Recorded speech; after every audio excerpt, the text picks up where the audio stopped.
할렐루야. 거룩한 주일 예배에 참석하신 사랑하는 성도 여러분, 우리 하나님의 은혜와 평강이 충만하기를 주님의 이름으로 축복합니다.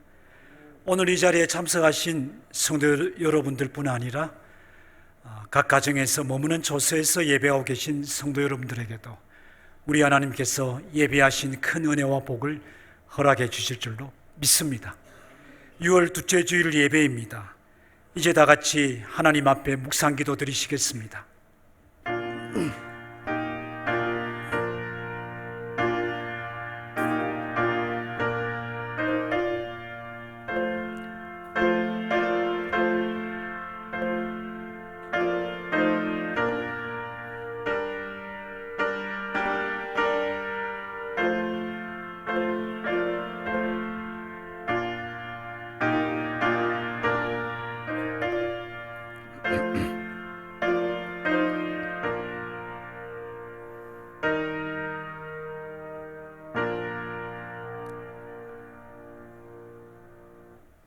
여호와는 너를 지키시는 이시라.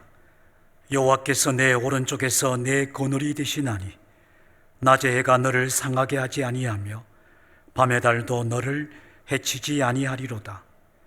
여호와께서 너를 지켜 모든 환난을 면하게 하시며 또 내 영혼을 지키시리로다. 여호와께서 너의 출입을 지금부터 영원까지 지키시리로다. 아멘. 찬양과 경배를 받기 합당하신 살아계신 하나님 아버지, 하나님께만 모든 영광을 올려드립니다. 하나님의 은혜로 우리를 구원하시고 크신 사랑으로 이 시간 이 자리에까지 우리를 인도하시며 하나님께 예배하는 자 되게 하셨으니 무한 감사를 드립니다. 하나님 홀로 영광을 받으시고 예배하는 교회와 성도들과 또 각 개인의 심령 위에 임재하셔서 우리 하나님의 영광을 나타내소서. 우리로 하나님을 기뻐하며 즐거워하며 감사하며 사랑하며 찬송하며 경배하게 하옵소서. 허물과 죄악으로 물들었던 저희들을 씻어주신 하나님, 하오나 우리의 매일의 삶 속에서 하나님 앞에 연약하고 부끄러운 모습 가지고 주 앞에 또 나아왔사오니 이 시간 성결하게 해주시기를 기도합니다. 하나님이 기뻐하시는 거룩한 예배자로 세워주시옵소서. 우리의 찬송과 기도와 감사와 예물을 기쁘게 받아주시기를 간구합니다. 오늘도 하나님께서 예비하신 은혜와 긍휼을 남김없이 다 허락하여 주옵소서. 이 예배가 하나님께는 영광이며 예배하는 주의 백성들에게는 큰 위로와 축복의 시간이 되기를 간절히 소원합니다. 하나님 아버지, 예배의 시종을 오직 거룩하신 성령께서 인도해 주셔서 하나님께 영광되게 하소서. 예배하는 교회와 주의 백성들에게 복이 되게 하옵소서.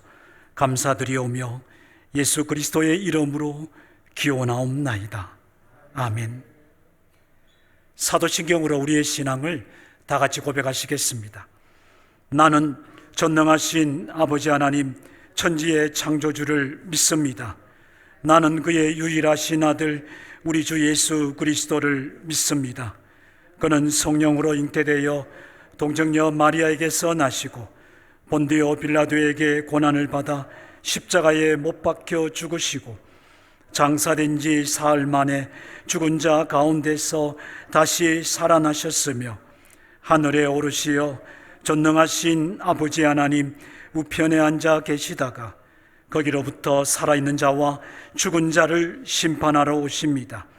나는 성령을 믿으며 거룩한 공교회와 성도의 교제와 죄를 용서받는 것과 몸의 부활과 영생을 믿습니다. 아멘. 성시교독 교독문제 24번입니다. 시편 46편의 말씀을 교독하시겠습니다. 제가 먼저 이 말씀을 읽습니다. 하나님은 우리의 피난처시요 힘이시니 그러므로 땅이 변하든지 산이 흔들려 바다 가운데에 빠지든지 바닷물이 솟아나고 뛰놀든지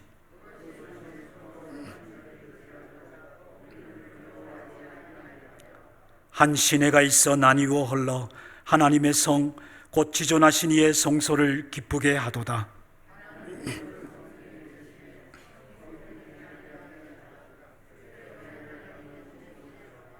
그가 땅끝까지 전쟁을 쉬게 하심이요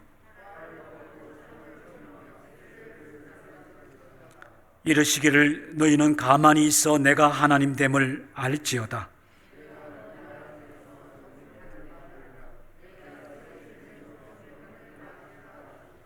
만군의 여호와께서 우리와 함께 하시니 아멘. 찬송가 23장 찬양하시겠습니다.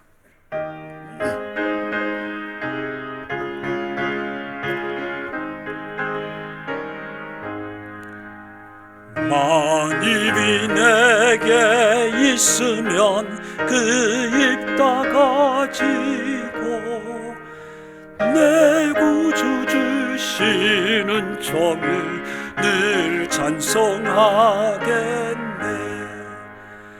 내 은혜로 신 하나님 날 도와주시고 그 크신 영광 넓히며 달게 하소서. 내 주의 귀한 이름이 날 위로하시고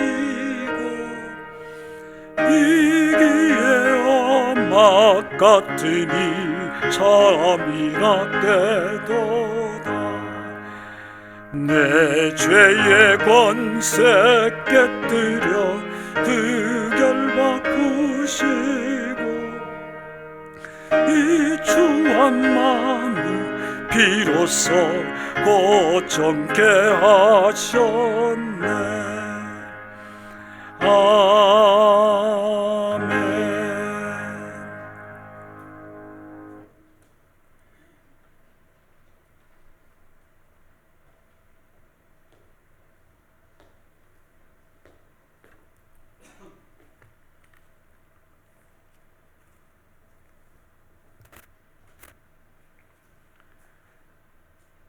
범사에 감사하라. 이것이 그리스도 예수 안에서 너희를 향하신 하나님의 뜻이니라. 아멘. 자비로우신 우리 하나님 아버지, 지난 한 주간도 주님의 날개 안에서 저희들을 품어주시고 주의 크신 사랑 안에서 살 수 있도록 하여 주시고 오늘 또 이렇게 주님의 전으로 저희들을 인도하여 주셔서 예배하게 하시는 우리 하나님 아버지의 크신 은혜에 진심으로 감사를 드립니다. 감히 주님 앞에 서기 부끄러운 모습이지만 믿음을 의롭다 여겨주신 우리 주의 은혜로 말미암아 담대히 이 자리에 나왔습니다. 하나님 아버지, 이 시간 우리들의 모습을 되돌아보기를 원합니다. 세상과 적당히 타협하며 살고 있지는 않았는지, 주님을 멀리하면서 이 세상 것을 더 사랑하며 가까이 하지는 않았는지, 우리의 영적 상태를 다시 한번 점검하면서 그릇된 길이라면 기꺼이 되돌릴 수 있는 귀한 시간이 되게 하여 주시옵소서. 나의 생각과 내 뜻, 내 고집을 내려놓으며 잠잠히 주님만 바라보길 원합니다. 우리의 모든 도움이 천지를 지으신 여호와 하나님의 것을 알기에 하나님께 도움을 청합니다. 오늘의 이 예배를 통하여 모든 염려와 걱정은 사라지고 나약했던 마음이 회복되고 충만한 은혜를 누리는 귀한 시간 되게 하여 주시옵소서. 비록 저희들은 연약하고 부족하지만 주님께서 허락하신 재능과 또 은사를 우리 주의 나라를 위하여 사용하게 하여 주시옵소서. 그리하여 언제나 역사하고 계시는 우리 주님의 크신 능력을 체험하면서 주의 나라가 확장되는 큰 은혜를 감사하며 살아가게 하여 주시옵소서. 이제는 좁고 열악한 길이라도 결단하며 나아갈 수 있으며 믿음으로 감사할 수 있게 하여 주시옵소서. 주님 앞에 섰을 때 부끄럽지 않게 하여 주시고 후회 없는 삶을 살아가게 저희들을 도와 주시옵소서. 오늘 또 주님께 드리는 귀한 예배 저희들 온 마음을 열고 말씀 듣기를 원합니다. 말씀을 듣는 저희들 영원히 마음속에 담겨지는 소중한 영의 양식이 되기를 원합니다. 지워지지 않는 메시지가 되게 하여 주시옵소서. 언제나 우리 김종석 목사님 머무시는 곳에 주님의 영광과 은혜가 함께하여 주시고 강건함을 허락하여 주시옵소서. 사랑이 많으신 하나님 아버지, 백강호 목사님 또 김종석 목사님 어렵고 힘든 주님의 사역을 잘 감당할 수 있도록 지혜와 사명을 허락하여 주시옵소서. 또한 감사드리옵기는 딸까지 여기서 현지인 지도자 세미나를 위하여 먼 길을 오신 박성준 목사님과 김지문 목사님을 주님이 동행하시고 바뀌어진 환경과 또 날씨 모든 것에 적응할 수 있도록 함께하여 주시고 동행하시는 장로님들과 협력자들에게도 힘을 보태시는 주님의 일꾼들의 그 모든 오고 가는 모든 길이 안전하고 은혜로운 길이 되게 도와 주시옵소서. 오늘의 귀한 예배를 위하여 수고하시는 많은 숨은 손길들 한 사람 한 사람을 주님이 기억하여 주시고 그들의 가정과 생업에 축복하여 주시기를 간절히 원하옵고 원하옵나이다. 범사의 강건함을 잃지 않고 살아가는 저희 모두가 되게 주님이 도와주시길 간절히 바라오며 생명의 길이 되시고 구원의 문이 되시는 우리 예수 그리스도의 이름으로 기도드렸습니다. 아멘.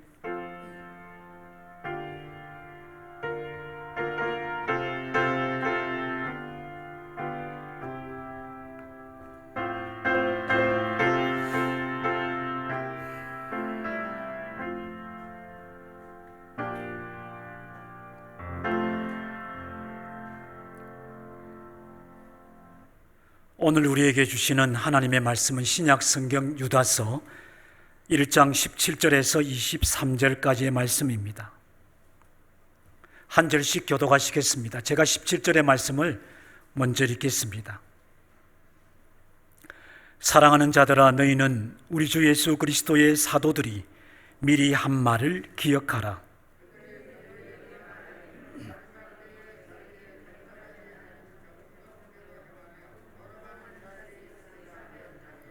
이 사람들은 분열을 일으키는 자며 육에 속한 자며 성령이 없는 자니라.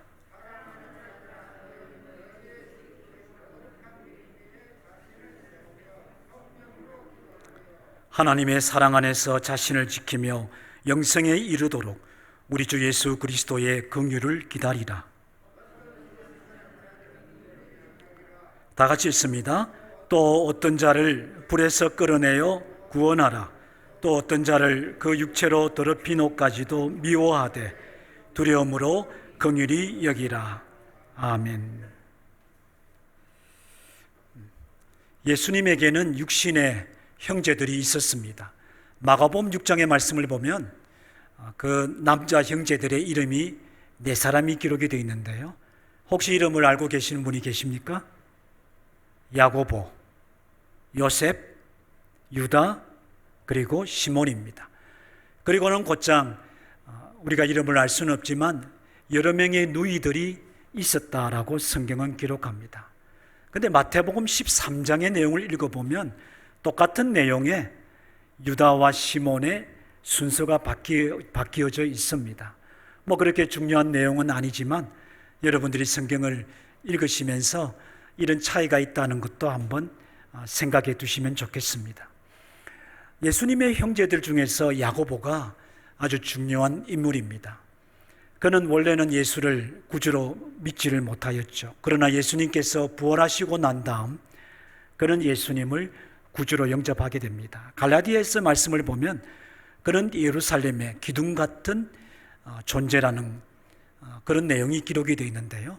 후에 교회의 아주 훌륭한 지도자가 되었다는 것을 알 수가 있습니다. 사도행전 13장의 말씀을 보면 예루살렘 공회의 의장이 되었다는 것도 발견하게 되는데요.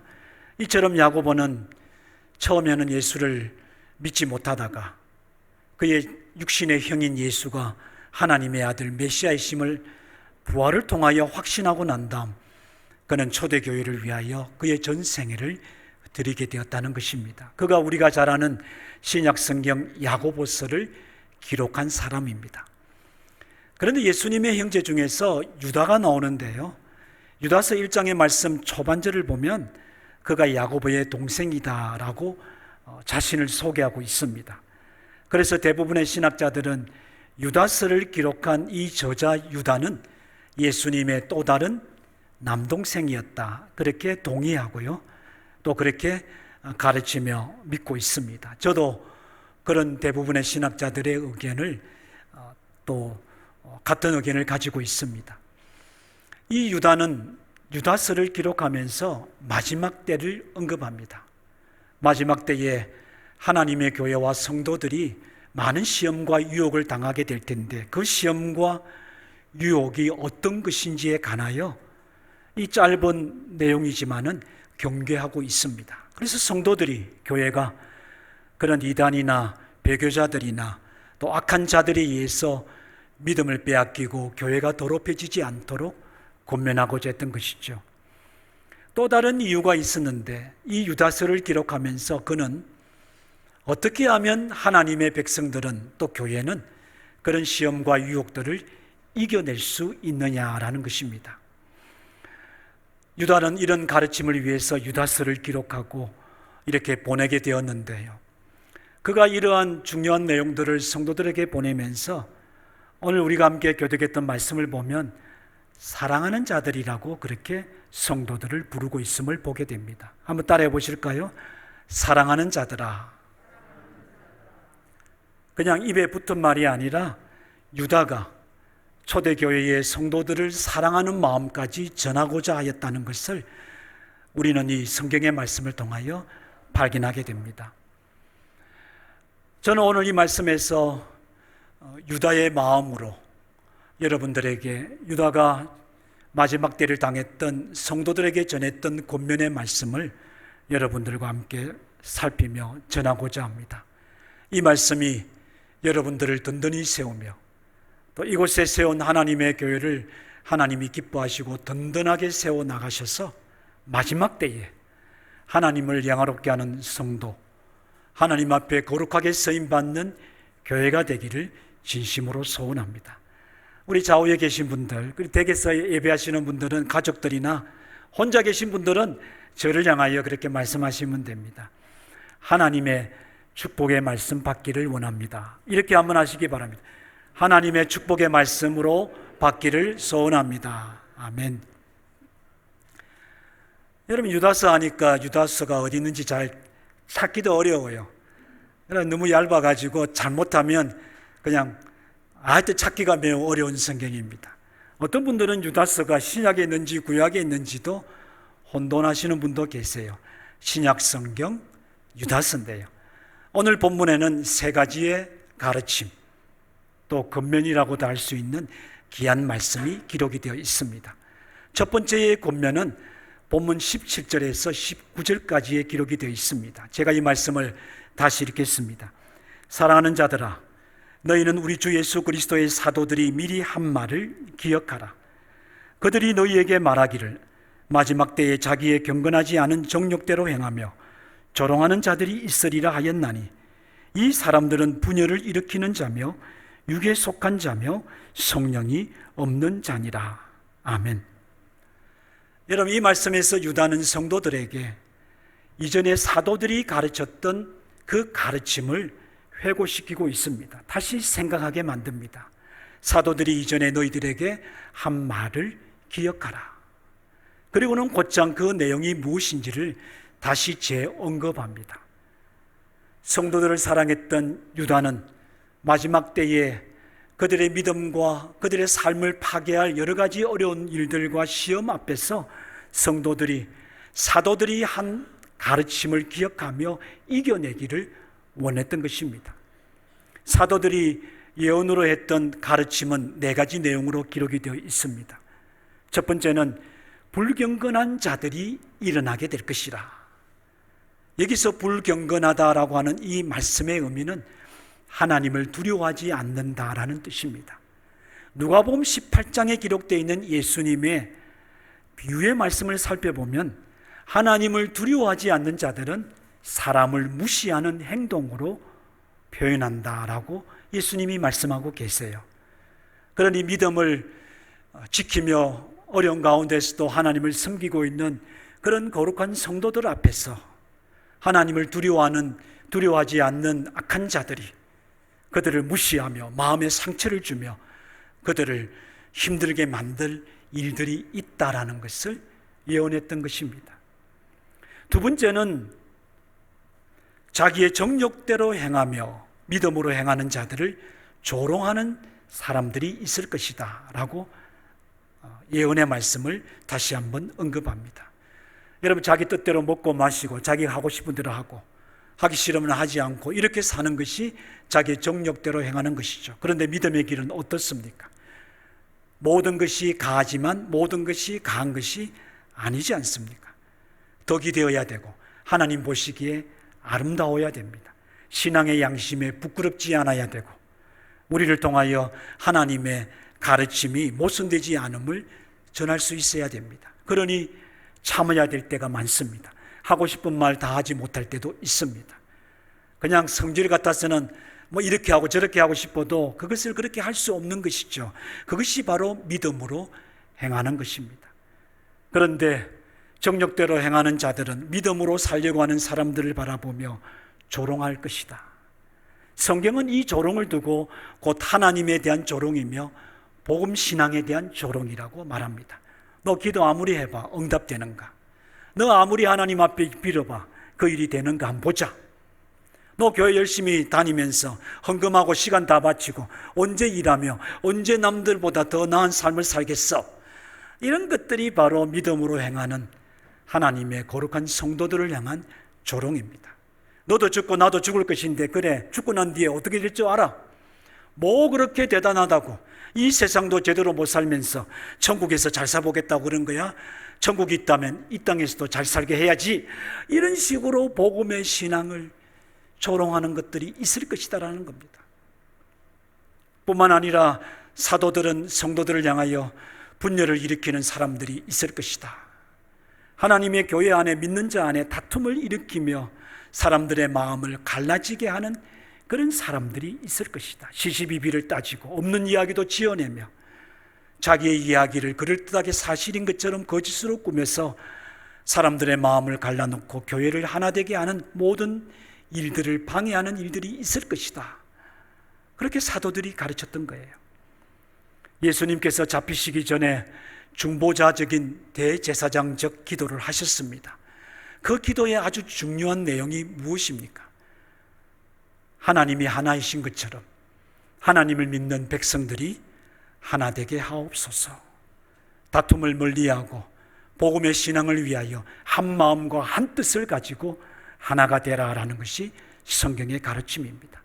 이런 것들을 비난하며 파괴시키는 자들이 교회 안에 일어나게 될 것이니까 기억하라. 마지막으로는 육에 속하여 성령이 없는 사람들이 있을 것이라고 그렇게 예언의 말씀을 사도들이 전했습니다. 여러분, 성령으로 감동을 받으며 성령의 충만을 입고 살아가는 것은 육에 속한 사람은 이해할 수 없는 것입니다. 내 뜻이 아니라 하나님의 뜻을 구하고요, 내 고집이 아니라 하나님께서 기뻐하시는 일이 무엇인지를 생각하는 것, 그거 쉬운 것이 아닙니다. 그저 내 마음에 생각나는 대로, 내가 하고 싶은 대로, 내가 경험하는 대로, 내가 지금까지 해오던 대로 행동하는 것은 육에 속한 삶이 될 수가 있습니다.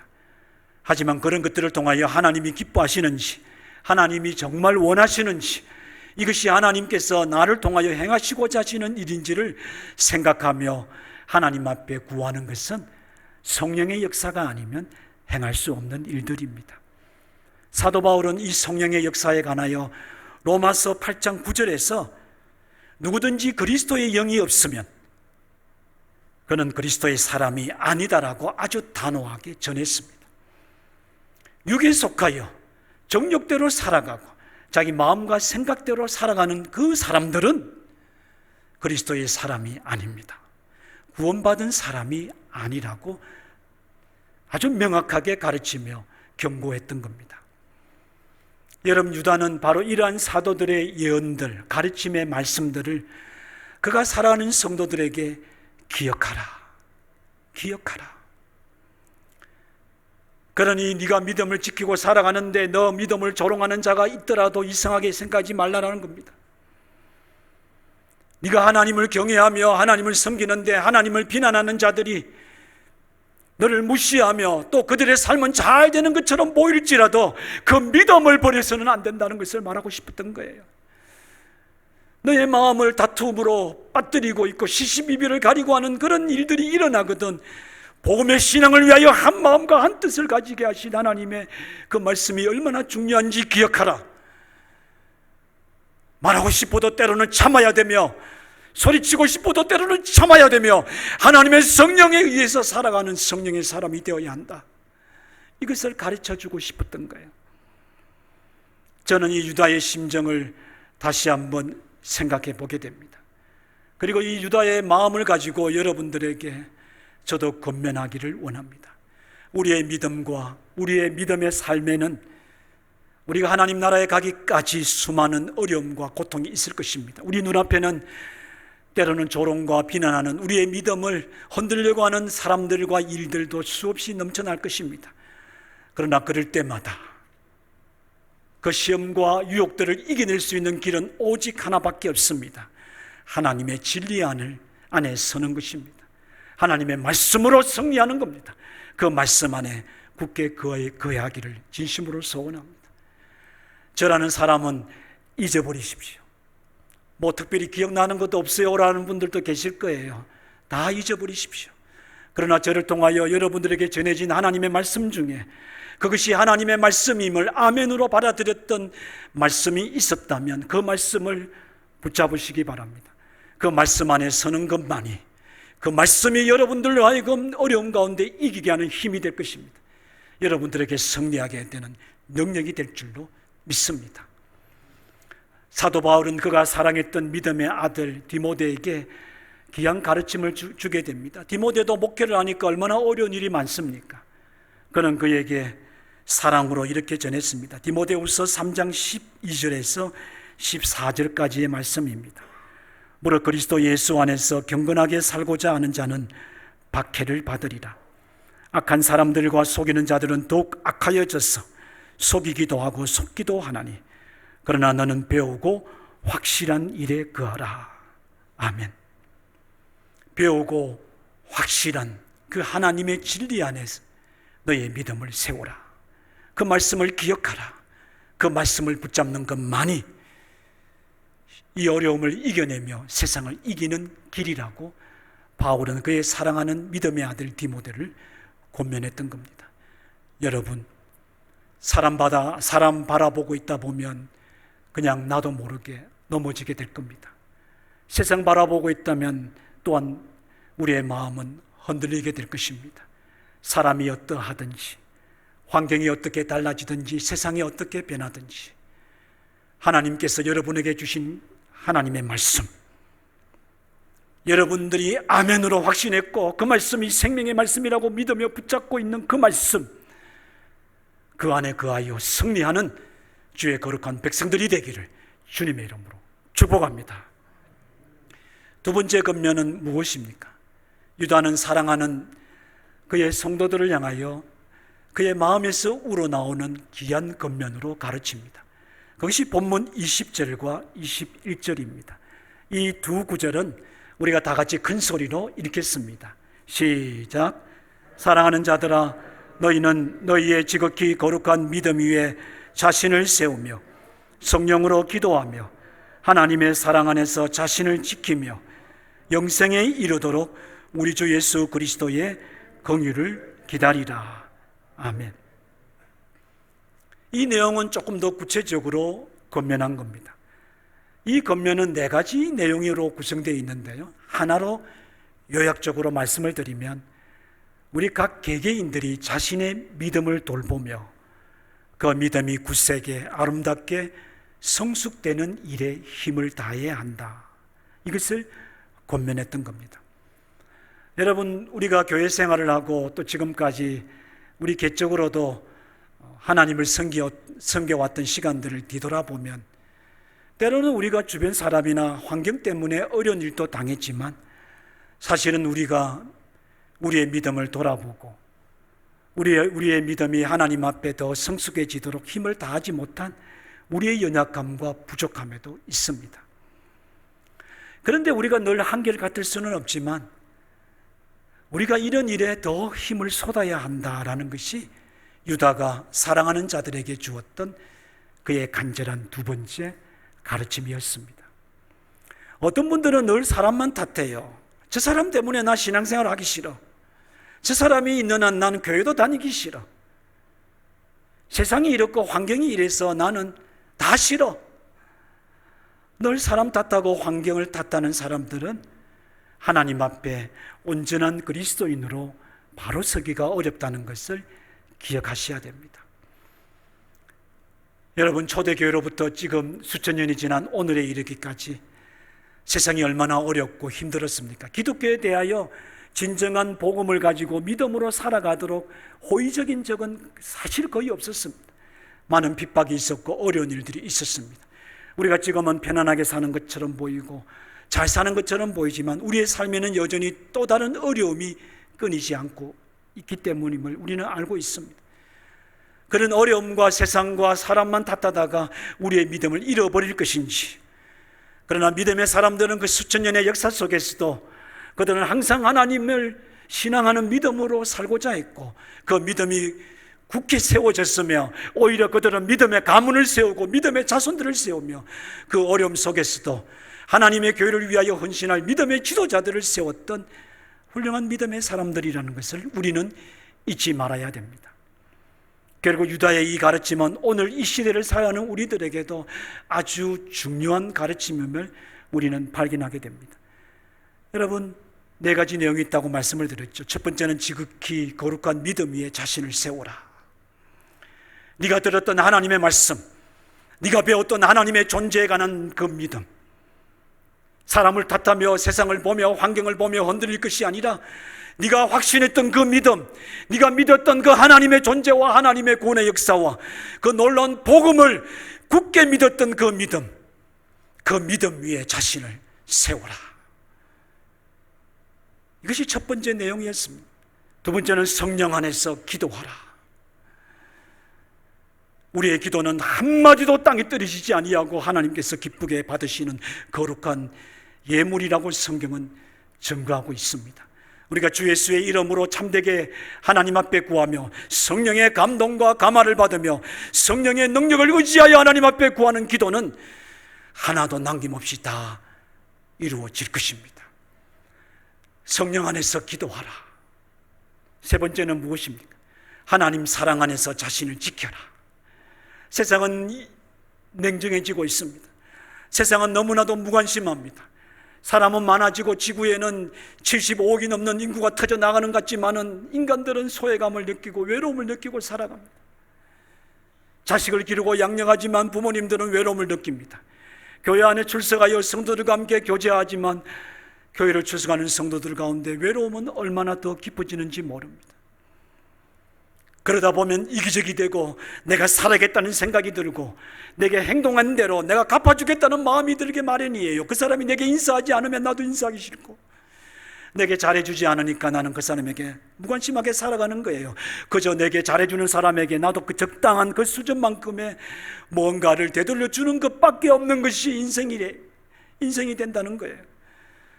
마지막 때가 그렇다는 겁니다. 유다는 말합니다. 세상이 그렇게 각박하고 차가워지고 자기만을 생각하는 그런 세상이 될지라도 너는 하나님의 사랑 안에서 자신을 지켜나가라. 사랑으로 행하라. 사랑으로 받아들이라. 사랑으로 인내하며 사랑으로 용서하며 사랑으로 섬기며 사랑으로 참아야 된다는 것을 가르쳐 주고 있는 겁니다. 그리고 마지막으로 아주 중요한 네 번째 내용을 이 두 번째 권면 속에 담고 있는데요, 영생에 이르도록 주 예수 그리스도에 따라해 봅니다. 긍휼을 기다리라. 여러분, 이 성경도 우리가 원문에 기록되어 있는 내용을 충분하게 이해하지 못하는 그런 번역이 되어 있습니다. 물론 이 말 자체로도 충분히 은혜롭습니다. 그러나 이 말씀 네 번째 내용의 원래의 뜻은 영생에 이르기까지, 즉 영원한 생명을 온전히 누리게 될 때까지 하나님이 우리에게 약속하신 그 영생 말입니다. 어떻게 하라고요? 주 예수 그리스도의 재림의 때를 소망하며 기다리라, 이렇게 기록이 되어 있는 겁니다. 그것을 그리스도의 긍휼이라고 표시한 거예요. 물론 틀린 말은 아니겠죠. 그러나 우리가 이 말씀에서 유다가 그가 사랑했던 성도들에게 하고 싶었던 본래의 의도를 우리가 기억해야 됩니다.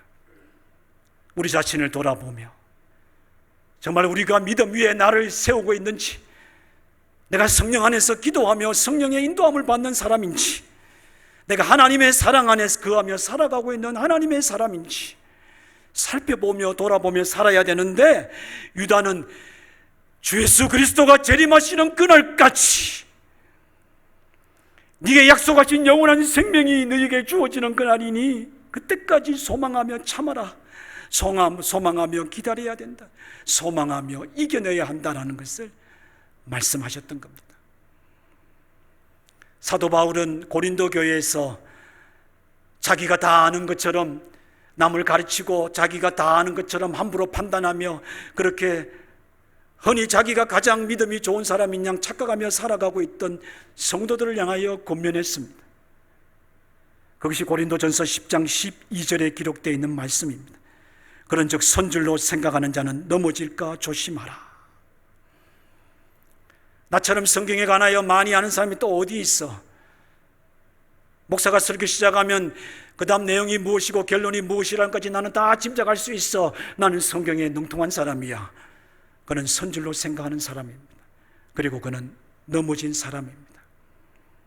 내가 교회 생활 1, 2년 해본 거야? 아니잖아. 내가 우리 교회 나오는 사람들 한 사람부터 10사람까지 다 알지. 어린아이부터 그가 장성할 때까지 그가 어떤 사람인지 내가 다 깨고 있지.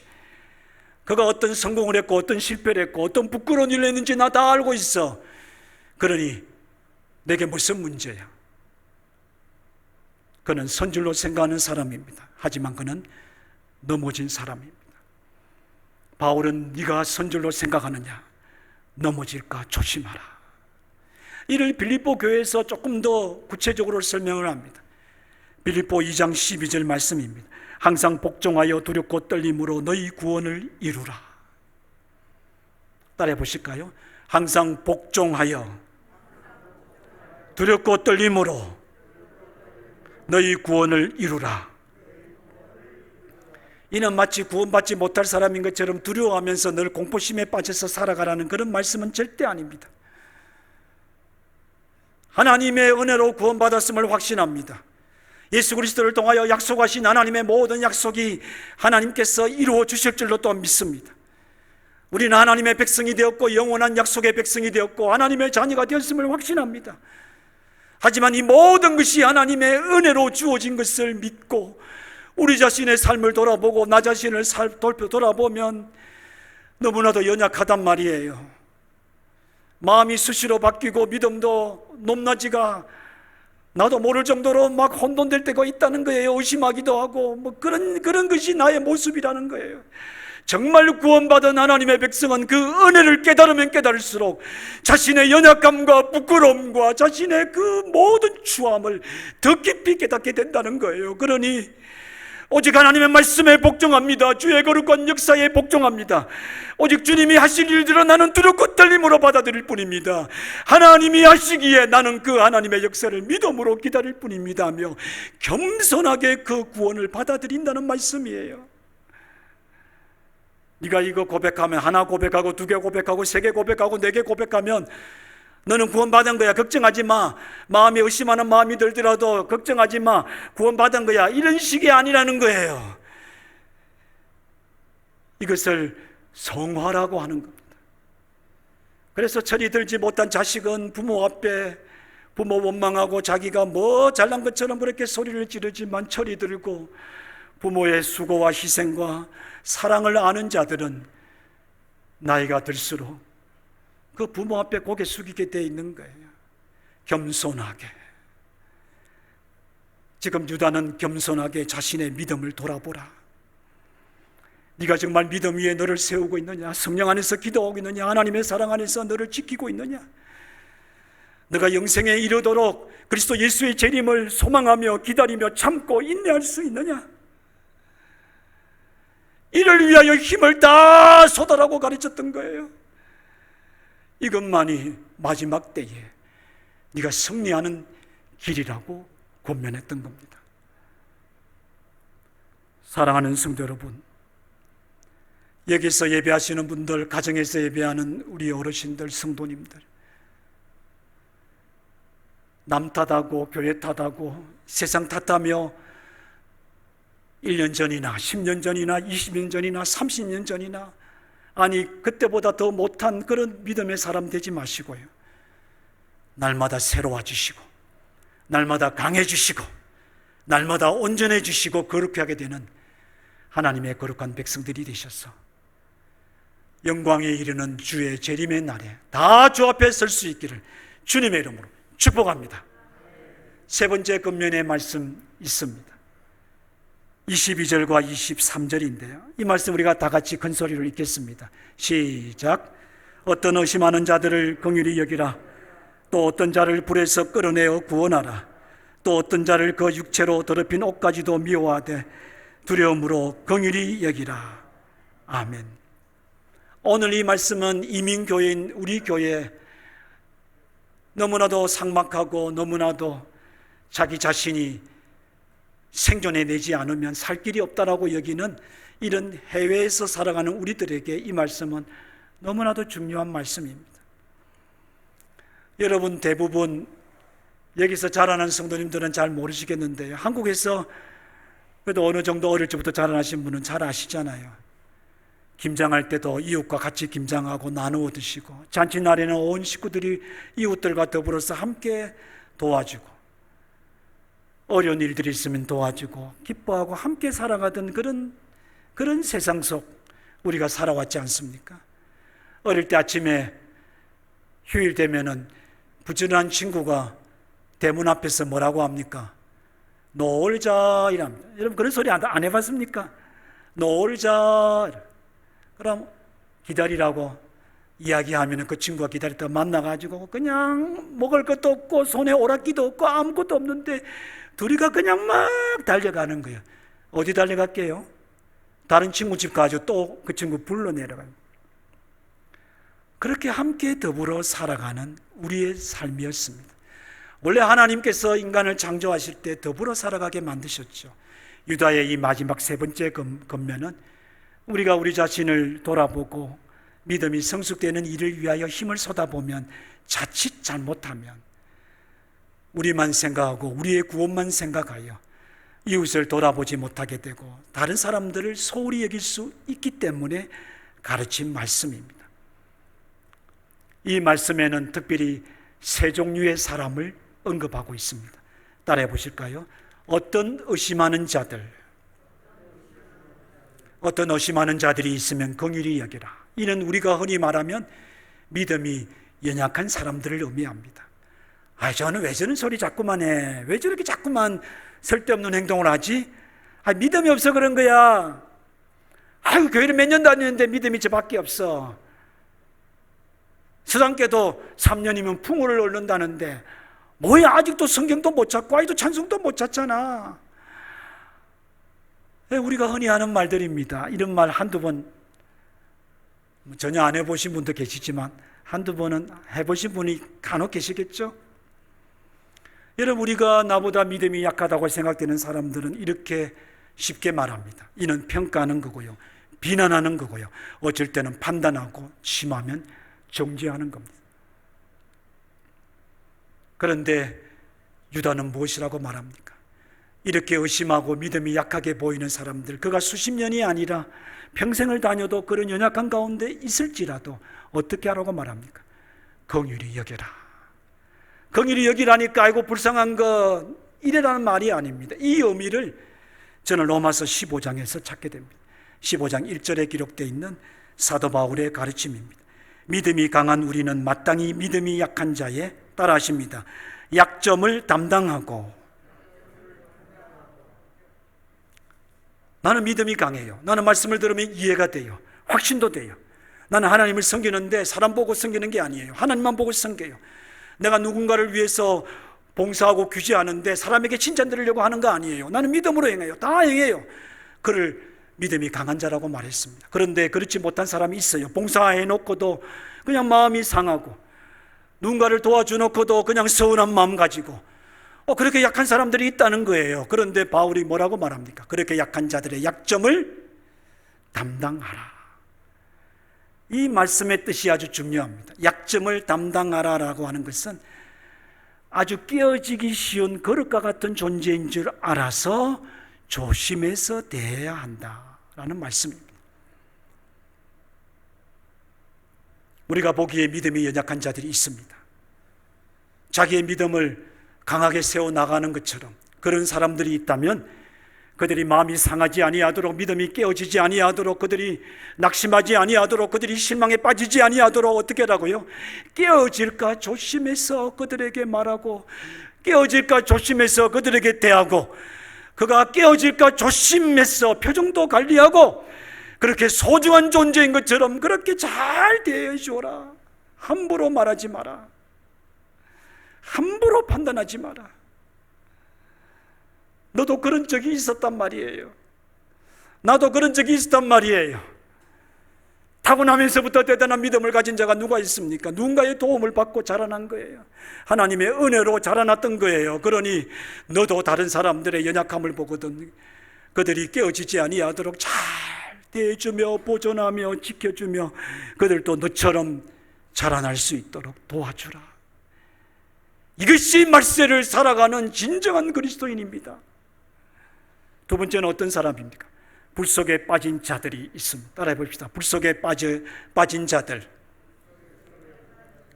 이는 지옥불에 빠졌다는 것을 비유적으로 표현한 겁니다.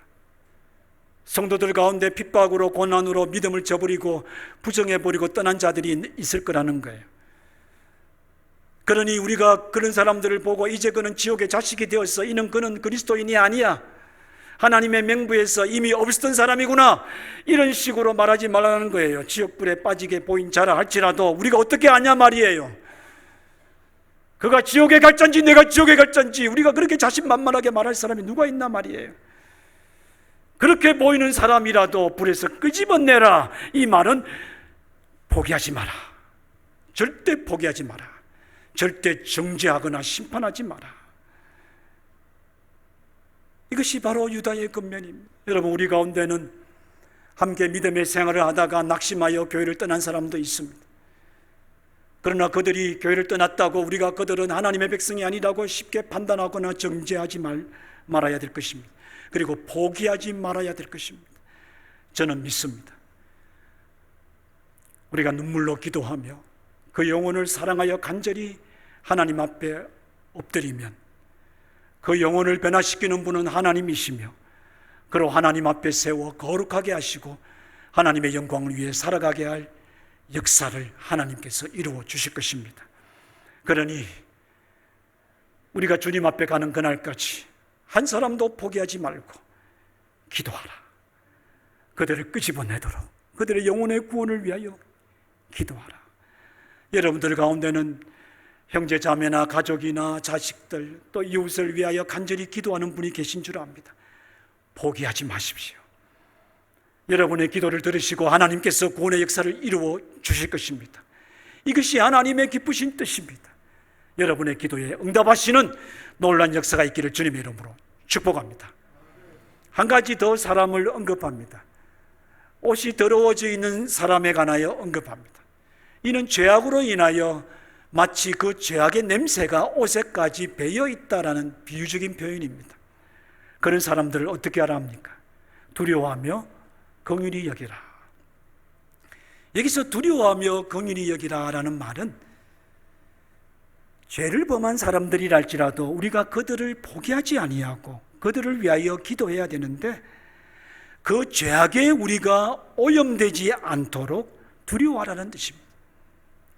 그리고는 하나님의 용서와 그를 사랑하시는 놀라운 하나님의 긍휼의 역사가 임하도록 하나님의 긍휼을 구하라. 바로 이것을 가르쳐 주었던 겁니다. 여러분, 쉬운 일이 아닙니다. 우리가 나와 비슷한 사람, 내가 보기에 세련되고 또 사회적으로도 칭찬받을 만한 사람들과 가까이 하고 싶죠. 죄를 범하고 평판이 좋지 않는 사람하고 함께 있는 걸 원할 사람이 어디에 있겠습니까? 하지만 우리는 그런 사람들에까지에도 하나님의 용서와 하나님의 사랑이 전해질 수 있도록 우리가 지혜롭게 조심하며 그들에게 대하고 그들을 포기하지 아니하고 돌보아야 한다는 것을 말씀하고 있는 겁니다. 이것이 바로 유다가 마지막으로 사랑하는 자들이라고 부르며 성도들에게 권면하고 가르쳤던 말씀입니다. 그런데 이러한 것들은 바로 우리 하나님의 아버지의 뜻과 같다라고 성경은 가르쳐 줍니다. 예수님의 말씀인데 요한복음 6장 39절입니다. 나를 보내신 이의 뜻은 내게 주신 자 중에 내가 하나도 잃어버리지 아니하고 마지막 날에 다시 살리는 이것이니라. 아멘. 이 자리에서 예배하시며 또 하나님 앞에 예배하시는 성도 여러분, 여러분이 누군가의 영혼을 돌아보고 그들을 사랑함으로 기도하고 그들이 하나님께로 돌아와 구원받는 아름다운 역사가 일어나기를 진심으로 소원합니다. 여러분을 통한 하나님의 이런 놀라운 구원의 뜻이 이루어지기를 축복합니다. 여러분들이 기도한 대로 여러분들의 온 가족과 자녀들과 부모님과 여러분의 배우자들과 이웃이 다 하나님 앞에 서서 하나님을 영화롭게 섬기며 마지막 날에 하나님 앞에 영생을 누리게 되는 축복이 넘쳐나기를 주님의 이름으로 축원합니다. 다 같이 찬송가 400장 찬송하시는데요, 유다는 이 모든 말씀을 전해놓고 바로 우리 하나님께서 우리를 보호하시고 지켜주시고 함께 하신다고 선언했습니다. 그 하나님의 은혜를 의지하면서 우리가 믿음으로 또 이 찬양을 하나님 앞에 드리시겠습니다.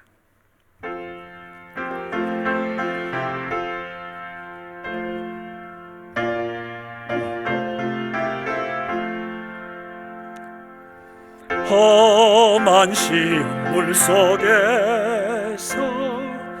나를 건져주시고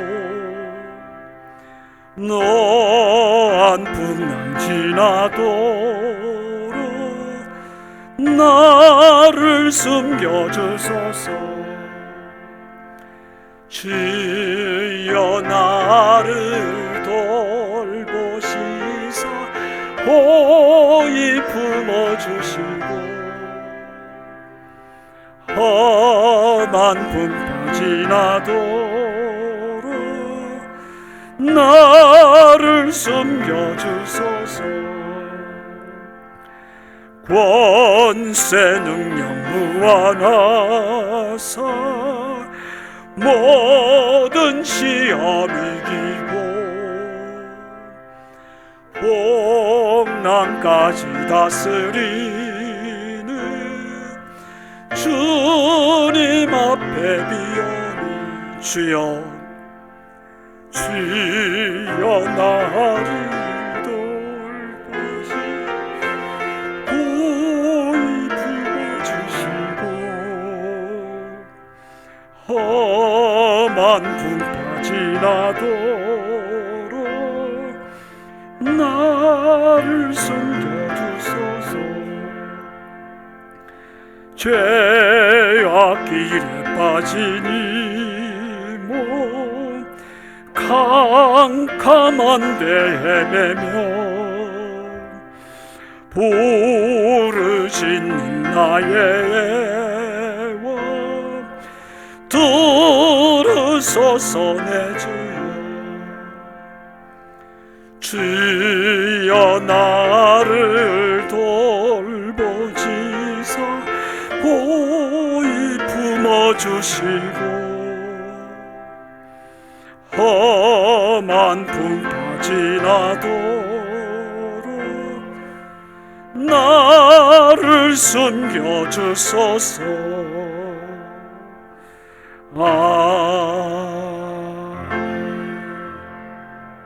바친 예물을 위하여 기도하시겠습니다. 하나님 아버지, 사랑하는 성도들이 하나님 앞에 귀한 예물로 영광을 드립니다. 믿음으로 드립니다. 감사하여 드립니다. 주의 나라를 위하여 드리며 나보다 어려운 이웃을 위하여 드립니다. 주의 헌금을 드리며 맡겨주신 직분에 충성하며 사랑하는 마음까지 하나님 앞에 예물로 드립니다. 하나님이 모든 것 기쁘게 받으시고 하나님의 영광이 되게 하소서. 주의 나라와 복음을 위하여 거룩하게 사용하여 주옵소서. 믿음대로 축복하소서. 감사는 더욱 넘쳐나게 하소서. 이웃과 세상을 축복하는 통로로 살아가게 하소서. 착하고 충성된 종으로 존귀하게 높여 주시옵소서. 감사드리오며 예수님의 이름으로 기도하옵나이다. 아멘.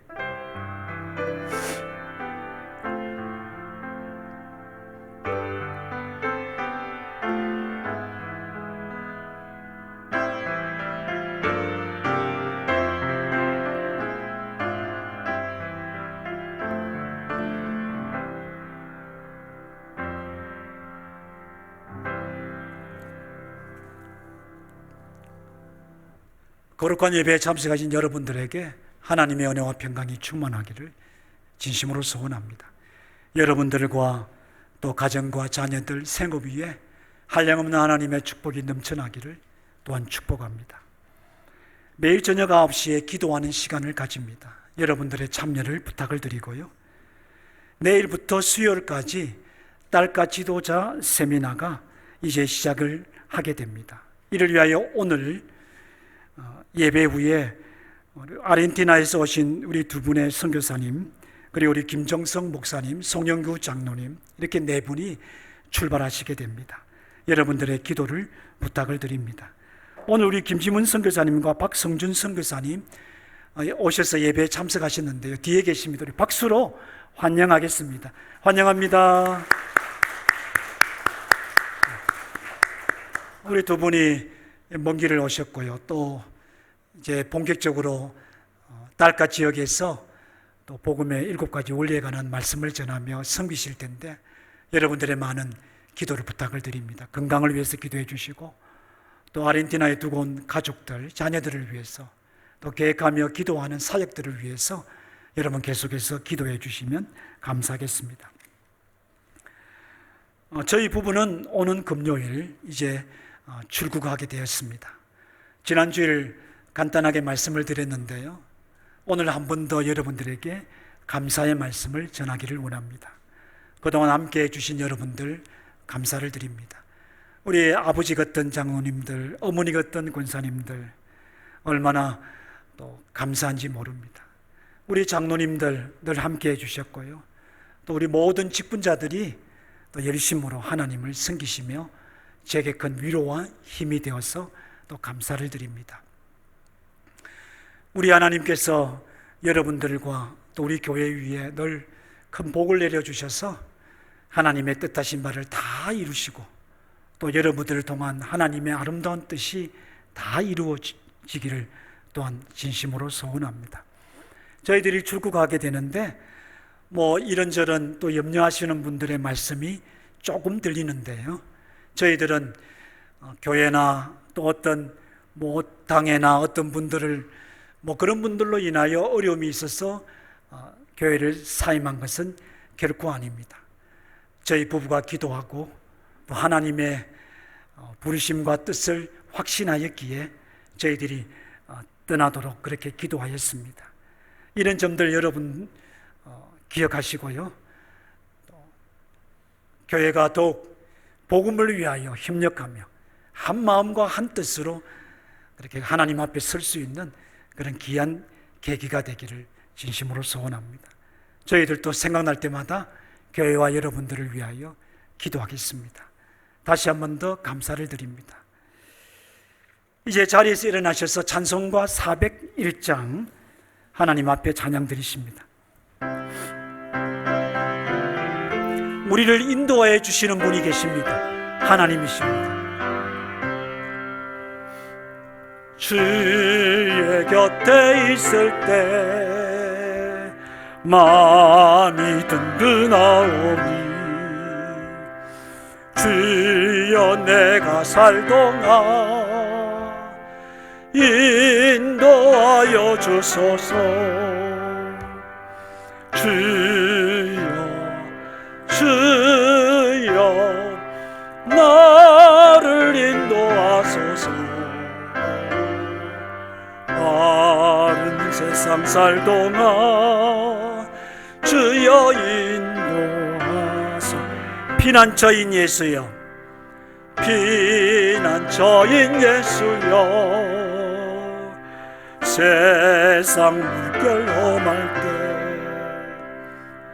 그 신은혜 베푸사 나를 숨겨주소서. 주여 나를 인도하소서. 바른 세상 살동안 주여 인도하소서. 세상 분 빠진 하늘 영화로운 나라와 눈물 없는 곳으로 들어가게 하소서. 주여 나를 인도하소서. 바른 세상 살동안 주여 인도하소서.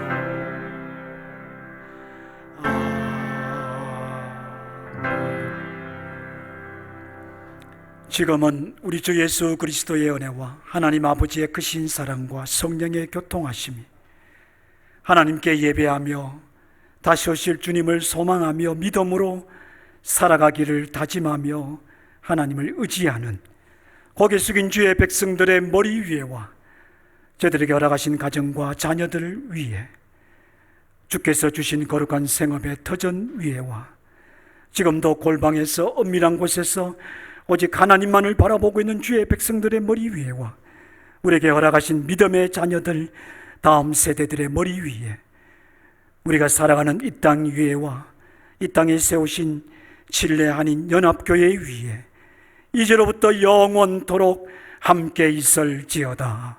아멘.